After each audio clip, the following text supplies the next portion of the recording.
The New York Times editorial board really outdid themselves this time after months of buildup and a televised episode on their FX show, The Weekly, in which Bernie Sanders basically told them to their faces that he didn't want their endorsement. Look, I don't tolerate bullshit terribly well.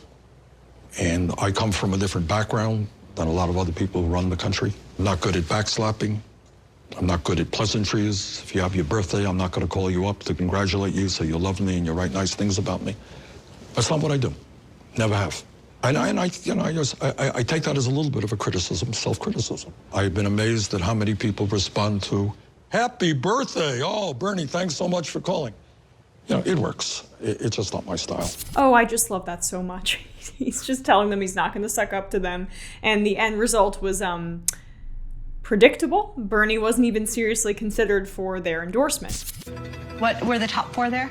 Warren, Klobuchar, Booker, and Pete. Naturally. But interestingly, Biden didn't make the cut either. Biden and Bernie, the two polling leaders, weren't even considered for the New York Times editorial board's endorsement, which is interesting, but Warren, Klobuchar, Buttigieg, and Cory Booker, who now has dropped out, were considered. And instead of making an actual choice, this ever-amusing body of fairly self-congratulatory people chose two candidates.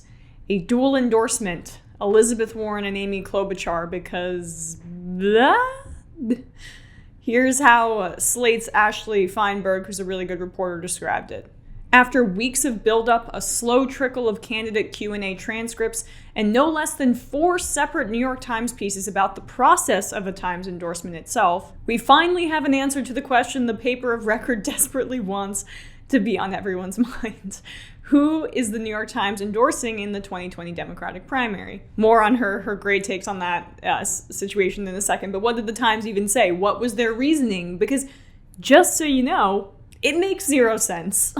On the Democratic side, an essential debate is underway between two visions that may define the future of the party and perhaps the nation. Some in the party view President Trump as an aberration and believe that a return to a more sensible America is possible. Then there are those who believe that President Trump was the product of political and economic systems so rotten that they must be replaced. Both the radical and the realist models, realist, warrant serious consideration. If there were ever a time to be open to new ideas, it is now. If there were ever a time to seek stability, now is it. That's why we're endorsing the most effective advocates for each approach. They are Elizabeth Warren and Amy Klobuchar. But that means you're endorsing neither vision. And by the way, the Warren vision is clearly better, no matter how poorly she's been running her campaign in the past weeks. If the debate is so essential, New York Times, why aren't you taking a stance? Why are you merely choosing to both sides it if the debate is essential and you're the opinion section of the vaunted paper of record? Why aren't you taking a stance on the debate as you have done for your entire existence, pretty much, likely on the establishment side this time? They didn't want to go as far as endorsing Warren.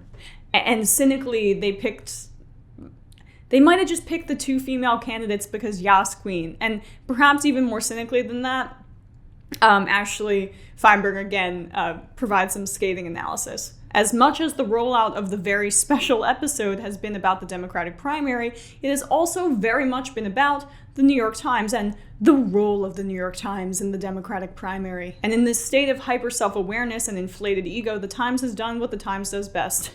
Choke.